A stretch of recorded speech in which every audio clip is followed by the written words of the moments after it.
সিংহের বিরুদ্ধে বনগাঁ থানায় লিখিত অভিযোগ দায়ের করল বনগাঁ পৌরসভার দলনেতা প্রসেনজিৎ বিশ্বাস।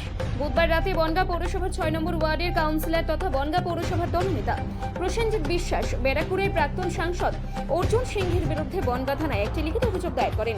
তিনি অভিযোগ করেন, অর্জুন সিং সাম্প্রতিক বিভিন্ন সামাজিক মাধ্যমে বলেছেন, নেপালের মতো ঘটনা যে কোনো সময় পশ্চিমবঙ্গে হতে পারে।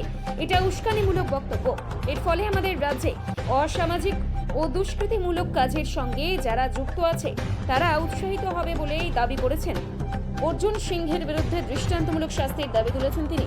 প্রসেনজিৎ বিশ্বাসের অভিযোগ নিয়ে বনগাঁ জেলার বিজেপির সভাপতি বিকাশ ঘোষ জানিয়েছেন, রাজ্যে যে পরিস্থিতি চলছে, বিজেপি কর্মীরা আক্রান্ত হচ্ছে, তারা তো আর বসে থাকবে না। পশ্চিমবঙ্গে কখন কি পরিস্থিতি থাকবে, কি হয়ে যাবে কেউ বলতেই পারে না। অর্জুন সিং এর বক্তব্য প্রসঙ্গে তিনি বলেন, আমরা মারদাঙ্গায় বিশ্বাস করি না। অভিযোগ হচ্ছে, আমরা গতকাল সন্ধ্যে 6টার সময় সোশ্যাল মিডিয়ায় দেখলাম যে ব্যারাকপুরের প্রাক্তন সাংসদ একা একটা সংবাদ মাধ্যমের কাছে অভিযোগ করছে যে নেপালে যে ঘটনা ঘটেছে সেই ঘটনা, সেই হিংসা পশ্চিমবাংলায়ও না হলে ক্ষমতার পরিবর্তন হবে না। সেই জন্য আমরা অর্জুন সিংয়ের বিরুদ্ধে একটা অভিযোগ জানিয়েছি। অর্জুন সিং হেরে যাওয়ার পরে, বিধায়ক বা লোকসভায় হেরে যাওয়ার পরে উনি একদম একা ঘরে বসে থাকে, কোনো মানুষের সঙ্গে যোগাযোগ নেই, শুধুমাত্র বাজার গরম করার জন্য এইসব কথা বলছে এবং একটা প্ররোচনা দিচ্ছে সমাজে যে যদি কোনো এরকম কোনো খারাপ ঘটনা ঘটে। সেই জন্য আমরা প্রশাসনের কাছে দ্বারস্থ হয়েছি যে এই সমস্ত পাগলকে পাগলাগারদে যেন দেওয়া হয় এবং ওর বিরুদ্ধে উপযুক্ত ব্যবস্থা নিয়ে যেন শান্ত বাংলাকে যেন অশান্ত করার কোনো রকম চেষ্টা যেন না করা হয়। আমরা বনগাঁ সাংগঠনিক জেলার সভাপতি বিশ্বজিৎ দাস এবং মমতা ঠাকুরের কাছ থেকে পারমিশন নিয়ে আমরা বনগাঁ থানাতে অভিযোগ করেছি কালকে সন্ধ্যা 7টার সময়।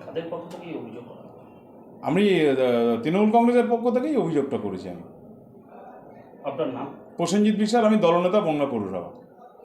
বিজেপি প্রাক্তন এমপি অর্জুন সিং তিনি সামাজিক মাধ্যমে একটি কমেন্ট করেছেন, তা নিয়ে ইতিমধ্যে বনগাঁ পৌরসভার দলনেতা তিনি থানায় অভিযোগ করেছেন, বনগাঁ থানায় তার বিরুদ্ধে লিখিত অভিযোগ করেছেন যে পশ্চিমবঙ্গে প্ররোচনা দিচ্ছেন।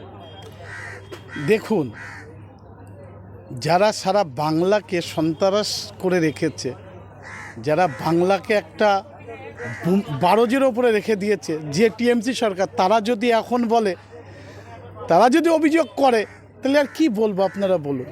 আজকে একটার পর একটা খুন হচ্ছে, বিজেপির কর্মীরা খুন হচ্ছে একটার পর একটা। কারা খুন করছে? এই টিএমসি সন্ত্রাস বাহিনীরা।